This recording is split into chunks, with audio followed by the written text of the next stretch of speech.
전혀 비용은 아니고요. 전혀. 저는 사실 한 10여 년 전서부터 이제 결혼을 해야지라는 생각을 되게 많이 했었는데 마음 먹은 이후부터 오히려 더 연애가 안 네, 연애도 안 되고 찾으면 그때부터 안 보이더라고요. 그게 참 사실은 제가 이제 극 중에서 이제 뭐 아이를 키우는 이제 돌싱남 그런 역할도 하고 맞아. 이혼을 했던 어떤 역할들을 좀 했어서 그런 거를 보시고 좀 진짜라고 생각하시나 봐요. 실제로도 저렇지 않나라고 생각하셔서 또 좋은 사람 만나야지라는 식으로 얘기하시는 분도 좋은 사람 만나야지. 뭐요? 아이 뭐 알고 있습니다. 이런 식으로 이제 그렇게 좀 생각하시는 분들이 많이 계세요. 혹시 비혼주의자시거나 결혼을 안 하시는 뭐 특별한 이유가 있으신가요?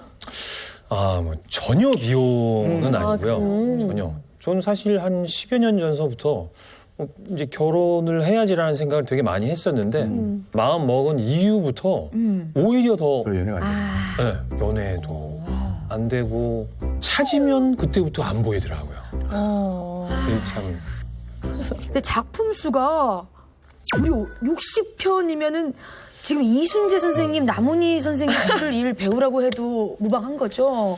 뭐 저도 이제 심심할 때 한번 제가 뭘 했나 하고 이렇게 좀 세어보기는 했는데 저도 조금 놀라긴 했어요. 한 해에 한 4작품 이상 한 꽤 있었고. 4작품이요? 네네네. 그리고 아마 그냥 생각에는 제 연령대의 다른 연기자들 비해서는 아마 두세 배 이상은 진짜 독보적으로 많으신 것 같아요. 작품 수는 좀 많지 진짜. 않을까라는 생각이. 왜냐하면 배우가 작품 1년에 2작품 하면 진짜 너덜너덜해지니까요. 지금은 좀 환경이 좋아졌습니다만 예전에는 밤낮 없이 촬영을 하고 더 막 그랬을 텐데 글쎄 뭐 작품에 대한 열망이 있어서 하는 것도 있긴 물론 하지만은 그렇죠. 네. 우연치 않게 이제 뭐 하기로 했던 작품이 조금 늦어지면서 좀 문제가 생겨서 그런 기간이 있었는데 저는 또 저한테 조금 좀 놀랐던 게 끊임없이 조금 쉼이 필요하다. 어디든 훌쩍 떠나고 싶다. 이런 거에 대해서 굉장히 큰 열망이 있었고 지금도 있습니다. 근데 우연치 않게 그런 기간이 생겼었을 때 엄청난 스트레스를 받는 걸 보고 제가 너무 깜짝 놀랐어요. 그래, 요때 내가 좀 쉼을 가져보고 여행도 좀 너무 다니고. 좋죠. 맞아요. 하시고 해보자라고 처음에 마음은 그렇게 먹었거든요. 그런데 며칠 지나면서 계속 뭔가를 스트레스 받고 소화불량이 일어나면서 밤에 잠도 잘 안 오고 그래서 저도 왜 이러지? 나 지금 신나게 놀면 돼. 신경 쓰지 마. 왜 그러지? 라고 했는데 그게 잘 안 되더라고요. 잘 안 돼서 내가 쉴 때 제대로 못 쉬는 이런 좀 이렇게 스트레스를 내가 받는구나 오히려. 김승수 씨가 스스로 요즘의 나의 그 마음 상태, 기분 상태를 표현해 본다면 뭐라고 표현하실 수 있으세요? 요즘에는 사실은 좀 업다운이 있어요. 네, 좀 업다운이 있어요. 가만히 저를 이렇게 돌아봤었을 때 그래 저 스스로 이렇게 좀 칭찬해 주면서 여유를 갖자라고 생각하기도 하고 괜찮아 라고 생각해갖고 여유가 찾아지는 때도 있는데 또 한편으로는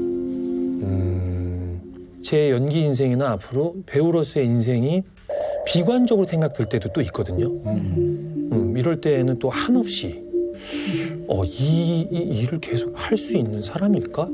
라는 생각으로 막 한없이 진짜 가라앉을 때도 있고 조금 업다운이 있어요. 네. 그러시구나. 네. 그래갖고 심지어 혼자 새벽에 잠을 깨서 있을 때 마냥 그런 안 좋은 생각으로 빠질 때는 그래 그렇다면 내가 당장 어떤 일을 시작해야 될까?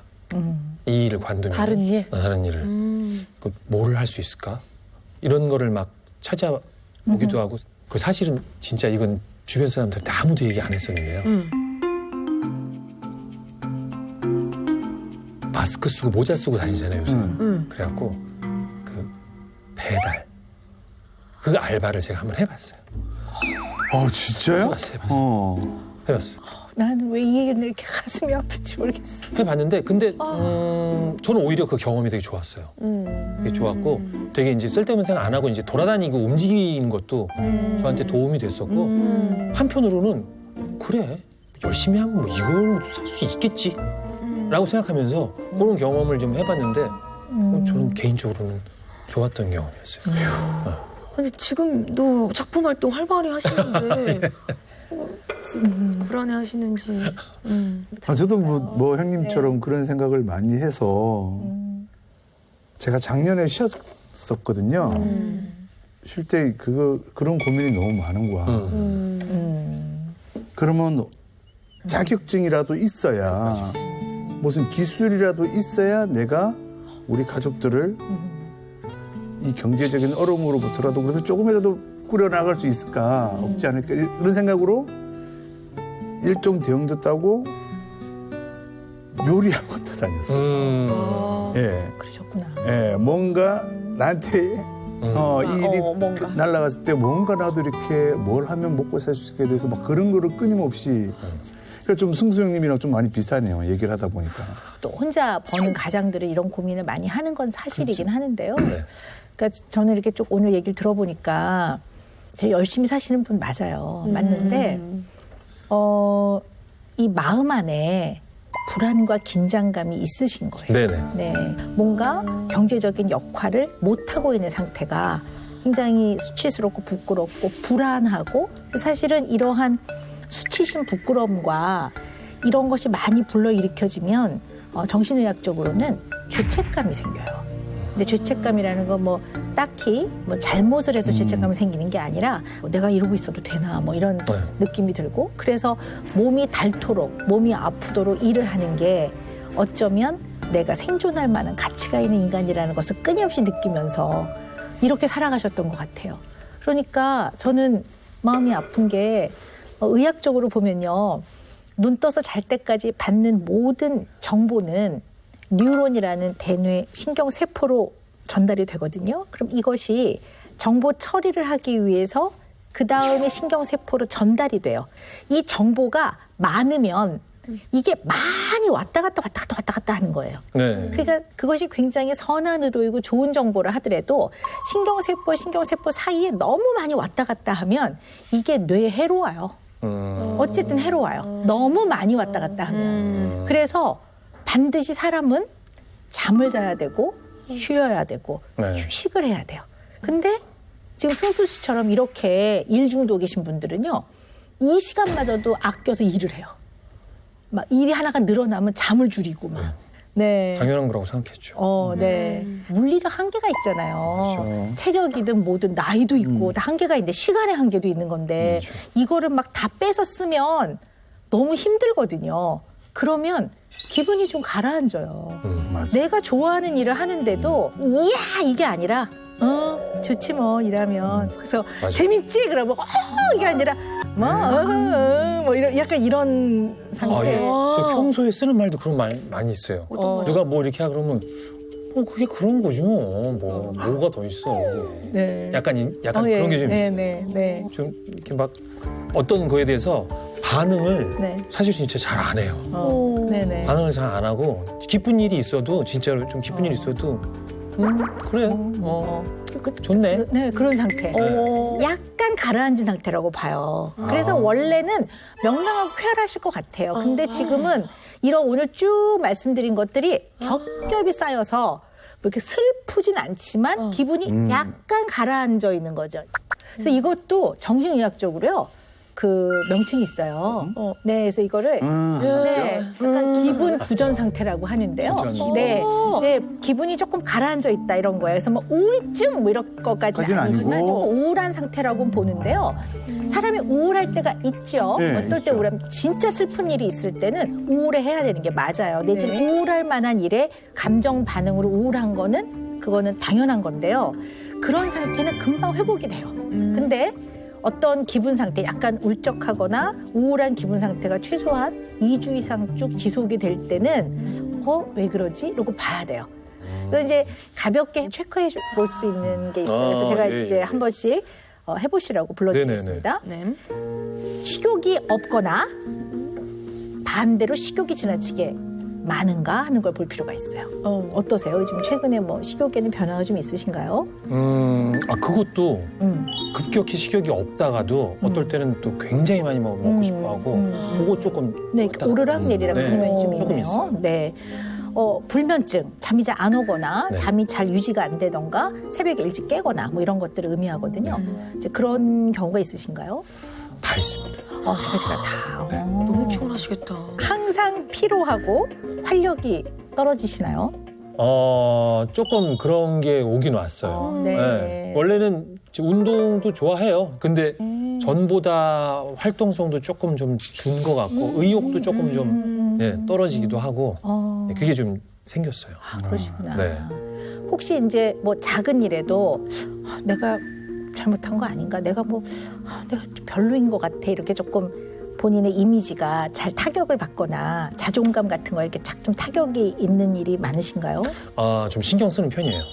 네, 신경 쓰는 편이에요. 여러 사람들, 다른 사람들하고 있었을 때 분위기나 뭐나 이런 것도 좀 많이 살피기도 하고 그런 거에 대한 원인이 혹시 나였을까라는 생각도 좀 하는 편이고 네. 그 왜 울적한 마음이 오래 지속이 되면요. 네. 이거는 이제 감정 카테고리로 보면 감정의 문제인데요. 네. 이게 거기서 끝나지 않고요. 생각에도 영향을 줘요. 그래서 집중력이 많이 떨어지고요. 기억력이 약간 떨어지고. 네네. 근데 뭘 결정할 때도 빨리빨리 결정이 안 되고 좀 그럴 수 있거든요. 좀 그러세요? 그것도 조금 있는 것 같아요. 저는 원래 그 일이나 뭐나 이런 걸 누구한테 상의해 본 적이 없어요. 거의 모든 걸 그냥 다 저 혼자 고민하고 결정하고 하는데 진짜 이것도 지금 얼마 전부터 좀 생각이 좀 많아지고 좋게 표현해서 신중해진 건데 약간은 전보다는 좀 우유부단해지고 쓸데없는 생각, 걱정들이 좀 생기면서 네. 제대로 판단하는 건가 네. 이런 생각을 좀 네. 쌤, CT 준비하겠습니다. 바로 날짜 잡아야죠. 예. 치료를 좀 받아야 될 정도로 기분이 좀 울적하구나 뭐 이럴 때 우리가 이제 기분 부전장애 이렇게 얘기를 하는데요. 그래서 이제 우울의 뭐 일종이라고도 보는데 아주 명확한 분명한 우울증 상태까지는 아니고요. 네. 기분이 약간 가라앉아 있는 상태라고 보는데요.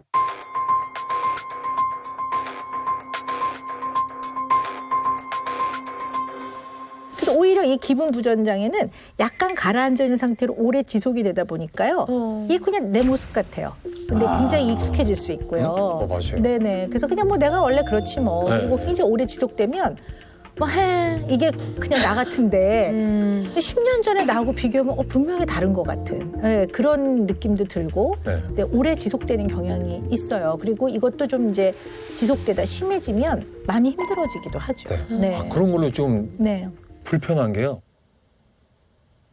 저 말고 다른 사람이 되게 기쁜 일이 생기거나 그랬었을 때 그걸 반응을 크게 잘 못해.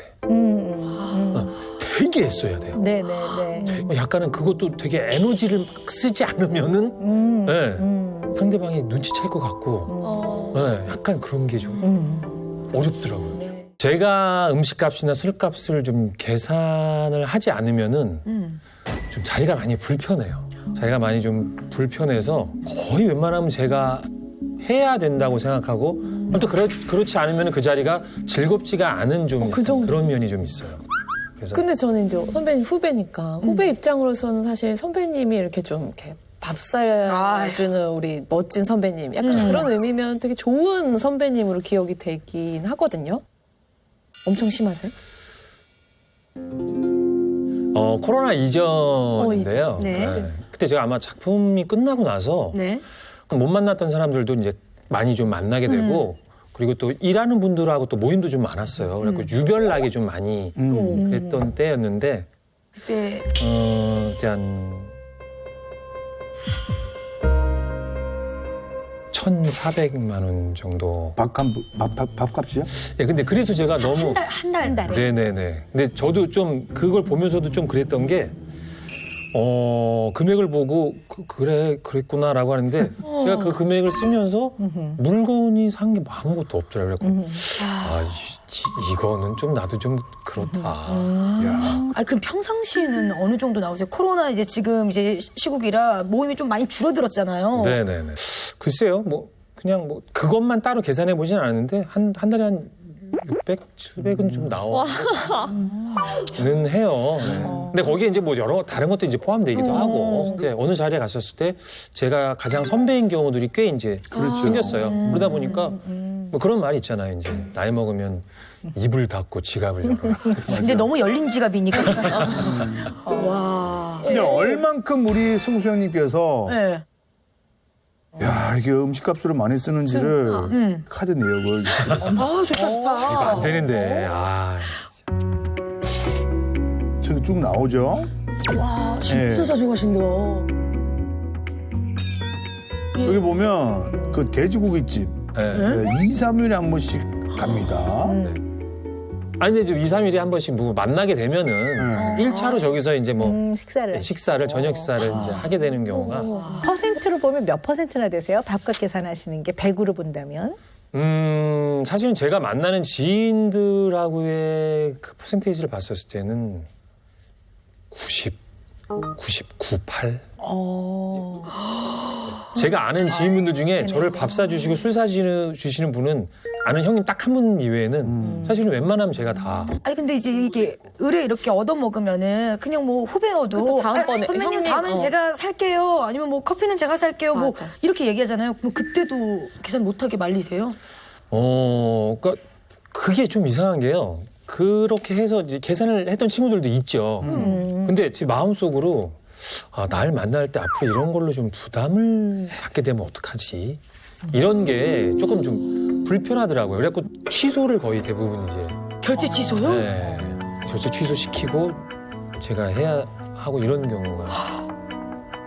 문제가 심한 거죠. 그런 거죠? 네. 그래. 네, 아주 큰 문제인 것 같아요. 네, 네. 큰 문제. 김승수 씨가 나는 이 차는 가고 싶지 않았는데 뭐 분위기 때문에 윤지양이 계속 오빠. 가요, 2차. 오랜만에 윤지가 가면 뵙는데. 가야죠. 아니 그러니까 안 근데 가고 싶어. 나래도 가재. 더 가야죠, 그러면. 아니 그러니까 그런 식으로 하지 말고 근데 가고 싶지 않았단 말이지 본인은. 내일 있죠, 그런 내일 경우도 촬영도 있어. 어떡해. 사실은 먼저 들어가야 되면은 여기서 한 얼마 정도 더 먹어도 되니까 그거까지 할 테니까 그거 먹고 가. 돈을 미리 이를 내준다고요? 계산하고 가신다고. 너 몇 잔 더 먹을 것 같은데 그거까지만 하고 나는 이만 먼저. 그렇게 한 적도 있죠. 일부러 막 이렇게 좀 형을 이용하는 사람도 있을 있겠다. 수 있잖아요. 이게 딱 티가 나는데. 뭐 그렇게까지 제가 막 깊이 생각하지는 않았지만은 뭐 한때는 뭐 이렇게 자기 지인들 저는 모르는 지인들하고 같이 와서 이제 아니, 그러지 마 형. 근데 드시고. 네. 아니 근데 저는 뭐 그걸 막 이렇게 막 어떻게 생각하지 않고 또 동생의 친구들을 또 알게 되는 경우도 있어서 그래서 그냥 뭐 이렇게 했는데 그렇다고 막 그렇게 막 그걸 저를 막 이용하려고 그렇게까지 한 그런 거는 제가 못 느꼈고. 후배들 중에 아예 김승수 씨랑 만난다 그러면은 의뢰 지갑 안 갖고 오는 후배들도 있을 것 같아요. 아니 여기는 무조건 계산해 주니까 맞아, 어차피 형이. 아니 그리고 이 정도면 그냥 빈손으로 가도 택시비 해줄 뿐이야. 어머머머. 그런 적도 있으세요? 택시비나 대리비 같은 거 근데 다 차비 내주시고. 뭐 해준 적 많이 있죠. 그러니까 전 그런 분위기를 못 참는 것 같아요. 살짝 이렇게 왔어요. 이렇게 뭘 먹는데 뭐 먹을까 했었을 때 누군가 이제 계산을 해야 되는 어떤 상황이거나 뭘 해야 되는 상황일 때 약간 눈치를 보면서 더 시킬까 말까 하는 그런 분위기 있잖아요. 누가 계산할지를 모르니까. 근데 저는 좋게 즐겁게 만나서 즐거운 시간 보내자고 한 자리에 약간은 그런 것 때문에 조금 머뭇거리거나 어색해지는 분위기가 안 생기는 게 저한테도 너무 좋고. 문제가 그 정도가 깊습니다. 네. 네. 그래서 이제 이유를 찾아봐야 돼요. 왜냐하면 제가 봤을 때 김승수 씨의 지금 우리가 의논해야 되는 점은 돈을 헤프게 쓴다든가 낭비를 한다든가 그런 개념으로 절대 이해하시면 안 되는 문제고요. 우리 김승수 씨한테는 이 계산을 하는 거, 돈을 내는 거에 굉장한 깊은 의미가 있어요. 제가 봤을 때는. 네. 그래서 이걸 안 했을 때 본인이 이것이 불편하고 나쁘다고 생각하시는 것 같아요. 근데 사실 꼭 그렇지 않아요. 그래서 오늘의 가장 핵심은 김승수 씨 마음 안에 있는 그 불편감의 정체를 알아내는 걸 거예요, 아마도. 네. 네, 왜냐하면 그냥 불편해서 끝나는 게 아니라 그리고 그 불편한 마음을 더 헤쳐 들어갈 기회도 없었던 것 같아요. 왜냐하면 돈을 내버리는 걸로 마무리를 해버리니까. 네, 그러니까 그 마음의 불편함에 접근할 기회가 없는 거죠. 자, 그렇다면 그 불편한 그 마음의 정체는 뭘까요? 그 마음은 어떤 마음일까?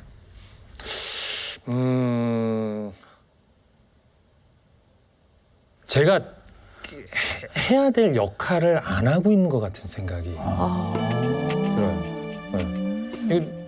근데 이 자리에서는 내가 이 역할을 해야 되는 사람인 것 같은데 가장 중요한 그 역할을 내가 안 하는 거 아닌가. 네, 그런 것 때문에 좀 불편한 거. 마치 책임인데 책임을 네네네. 피하는 것 같은 느낌. 예. 느낌은 그런 느낌이란 얘기죠. 네네. 생각해보면 대학 때나 성인이 돼서도 뭐 남자들이 흔히 자존심 때문에 그럴 수도 있는데 조금 좀 불안불안하다. 그러면은 약속 장소나 만나기로 했던 걸 취소하는 경우가 좀 있는 것 같아요. 저는. 네. 그게 좀 뭐 중요한 자리라도 어떤 좀 핑계를 대서라도 차라리 안 가는 게 낫겠다라고 생각하고 좀 없는 거에 대해서 창피함을 네, 부끄러움이 좀 있긴 있는 것 같아요. 네. 근데 저도 좀 돈에 대한 창피함이 있어서 예전에 그 처음 사귄 여자친구가 있을 때 그 전에 회사다를 다녔으니까 S전자? S전자 다닐 때 그때 처음 이제 태어나서 처음으로 이제 사귄 여자친구였는데 돈이 없으면 뭐 약속을 못 잡았어요. 맞아. 여자친구랑. 그럼 네. 그 비슷한 때 남자들은 사실은 또 좀 네. 왜냐면 뭐 하다못해 김치볶음밥이라도 좀 사야 될 것 같은데. 내가 내가 내야 될 것 같은데. 그래서 일부러 그래. 멀쩡하던 갑자기 친구 아버님이 돌아가시고 그래. 그런 일이 왕왕생기잖아요. 저는 못 만나겠더라고요. 형님도 그래서 너무 궁금해요. 네. 찌질이 대회인데 저는 그것도 있어요. 저도 이제 대학교 때 만나던 친구 있었는데 딱 오늘 얘가 여기까지 먹으면은 오케이. 딱 맞는 딱 맞아. 계산이 딱 딱 맞는데 얘가 갑자기 길 가다가 뭘 하나 더 먹고 싶다고. 오빠. 하면서 그래서 근데 티는 안 내고 그래 먹자. 그러고 어떡해. 딱 먹고 나니까 차비가 진짜로 없는 거예요. 차비가. 그럼 어떡해. 차비 없어갖고 그 친구 집에서 저희 집까지 몇 킬로 정도? 키로수를 했어요. 6시간 15분을 걸어서 갔었어요. 6시간 15분이요? 형. 국토대장정처럼 가셨네요? 형이 이겼어요. 오빠가 이겼는데? 그러니까 이게 허세가 아니고요. 우리 김승수 씨가 돈에 대해서는 굉장히 이렇게 뭔가 그 상황에서 창피하다고 느끼시는 것 네. 같아요. 그러니까 돈이 없다고 얘기를 한다든가 또는 그것만이 아니라 내가 여기서 내는 것이 인간의 도리라고 생각하니까 도리를 못한다는 생각이 들 때는 창피하다고 느끼니까 이 두 가지가 딱 맞물려 버리면 언제나 내야 하는 거죠, 돈을. 근데 이제 어떤 걸 생각해 보셔야 되냐면 처음에는 다들 고마워요, 뭐 형 고마워요, 뭐 이렇게 얘기를 한단 말이에요. 네네. 근데 이걸 또 내면 어쩌다 안 내면 오늘은 왜 안 내는 거야? 이렇게 돼서 이게 이제 어떡해. 당연하다고 보거든요. 당연하다고. 그러면 이제 이게 언제나 당연하게 내는 사람이 되기 때문에 안 내면 섭섭해요. 안 낸다고. 근데 사실 냉정하게 보면 이게 어떻게 보면 관계를 좀 변질시키는 거라고도 볼 수가 있어요. 그래서 잘 생각을 좀 해보셔야 될 것 같아요. 이게 무슨 얘기냐면 우리가 모임을 했을 때 돈을 가장 많이 버는 사람이 언제나 돈을 내는 건 아니거든요. 친구들끼리 모였어요. 네. 근데 A란 사람이 이제 제일 경제력이 좋아요. 근데 B, C, D는 뭐 그냥 그 사람보다 훨씬 못해요. 근데 한 사람당 한 그냥 10,000원 정도 되는 식사를 먹으러 간다. 10,000원 정도 되게 내죠. 네네. 이 먹을 정도. 네. 그 정도 회비를 해서 모여서 즐겁게 놀 수 있거든요. 그 사람들의 경제적인 상황에 부담되지 않게 모이면 되거든요. 근데 매번 A가 내면 경제적인 부담은 안 느낄지 모르지만 어떤 사람은 그 자리가 불편할 수 있어요. 매번 내가 내지 못하는 그렇다고 막 몇십만 원 쏘는 게 아니라 내가 오늘 모임에서 균등하게 그냥 모든 사람이 어떻게 보면 공평하게 시간을 보내는 걸 경험하고 싶은 사람도 있거든요. 그렇게는 좀 잘은 생각은 안 해봤는데 제가 어려웠던 시절도 꽤 있었거든요. 그걸 한번 생각해 보면은 그때도 저 같이 만나고 하는 사람들이 있었는데 그냥 편안하게 말을 못했던 것 같은 약간 그런 것도 좀 그냥 이렇게 내가 막 편안하게 얘기하지는 못했던 것 같은 그런 생각도 좀 들기 드네요. 네. 뭔가 돈을 해결해야 되는 것이 김승수 씨의 책임과 역할이라고 생각하는 면이 있는 거예요. 네, 있죠. 한번 들어볼까요? 저는 사실은 또 이제 어렸을 때는 좀 유복한 가정이라 할 수 있었죠. 네, 뭐 기억에 뭐 집에 이렇게 작지만 이렇게 연못도 있고 하고 그래서 되게 동화처럼 너무 즐겁고 그랬던 시간이 굉장히 많거든요. 이제 6살 때 아버지가 이제 사고사로 돌아가셔서 갑자기 이제 집에 큰 변화가 이제 생겼던 거죠. 네. 근데 그때 이제 사업을 정리해야 되는 상황인데 저희 어머니는 이제 완전히 이제 가정주부시니까 사업에 대해서 전혀 모르시죠. 근데 그때 이제 할머니도 계셨고 주변 분들도 계셨고 이제 작은 아버지들도 계셨는데 정리를 하시는 과정에 잘 모르셔서 저희를 따로 데리고 나오셔갖고 어머니가 이제 홀로 키우셨는데 그런 몫을 잘 못 챙기셨어요. 아버님 유산 못 챙기시고. 경제적인 네. 몫을. 그래갖고 진짜 저희 누나하고 저를 따로 나와서 살 방만 어떻게 어렵게 그것만 하시고 어머니가 직접 이제 경제 활동을 새로 뭐든지 시작하셔야 될 그런 상황이었었어요. 그러셨군요. 네. 네. 몰락을 하신 거예요. 어떻게 보면 그쵸, 경제적으로요. 그쵸. 네네. 저희 어머니한테 굉장히 감사한 게 어머니가 그런 거를 의식하셨는지 몇 배로 더 열심히 이렇게 노력하셨어요.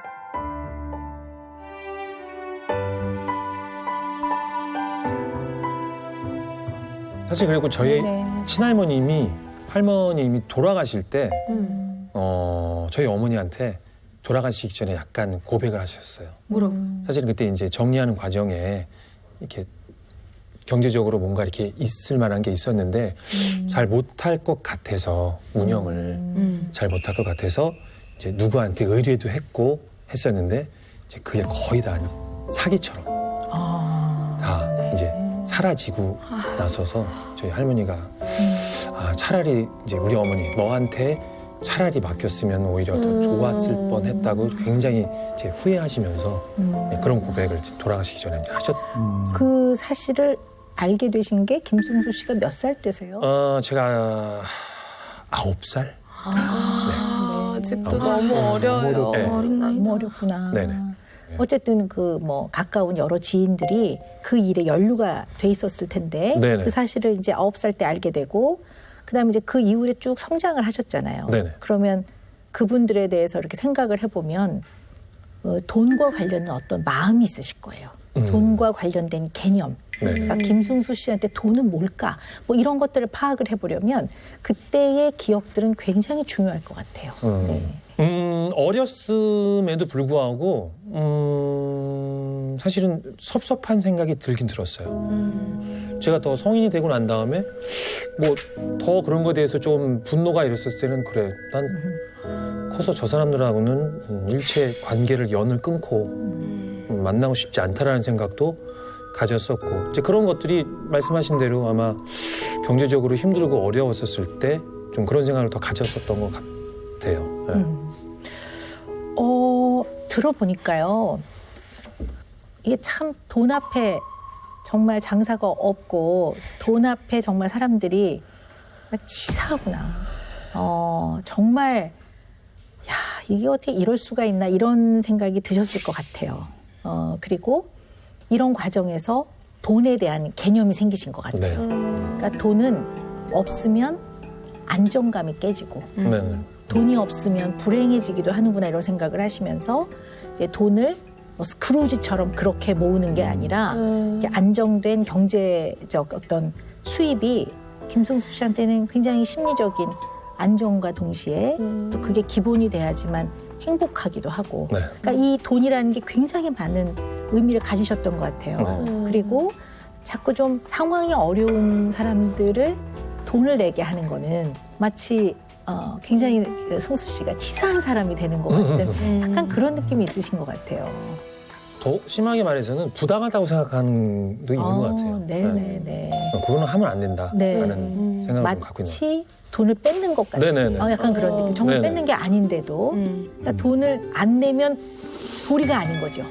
돈을 내야지만 인간의 도리를 다한다고 생각하시는 이러한 생각과 또 마음들이 사실은 뿌리가 깊은 거죠. 근데 음식값을 계산하지 않는다고 해서 김승수 씨가 후배들한테 좋은 선배가 아닌 건 아니다라는 말씀 제가 하고 싶은 거거든요. 자, 오늘- 은영 매직 들어갑니다. 네. 내가 오늘은 커피 살게. 커피는 내가 산대 오늘. 네, 내가 오늘은 살게. 커피는 내가 살게. 밥은 네가 사. 그렇게까지. 예. 네. 하실 수 있으실 것 같으세요? 네. 연습하셔야 돼요. 네. 자, 그래서 준비했습니다. 예. 마세요. 커피 내가 살게. 네. 이거 들고 나갈까? 네. 들고 다니세요. 감사합니다. 야, 커피는 내가 살게. 아, 진짜 이 문제에 대해서 누구하고 상담이나 얘기조차 해본 적도 없는데, 네. 진짜 그것만으로도 조금 답답함이 풀리는 것 같고, 또 그 안에 제가 왜 그랬는지에 대해서 너무 그냥 아무 이유도 없이 나는 그러나? 라고 생각했는데, 진짜 실체적으로, 그래, 그런 이유가 있었겠구나. 라는 생각을 할 수 있게 돼서, 그런 면에도 제가 저를 좀 다독일 땐 다독이고, 절제시킬 수 있는 어떤 방법이 좀 보이는 것 같아서, 정말 너무 감사하고 좋은 시간이었습니다. 네. 열심히 살아가시는 우리 김승수 씨. 휴식과 쉼도 필요하고요. 네네. 또 밥은 제가 사겠습니다. 커피는 제가 사겠습니다. 너무 좋다. 네. 알겠습니다. 이런 기쁨을 좀 자주자주 느끼면서 네, 그렇게 생활을 해보겠습니다.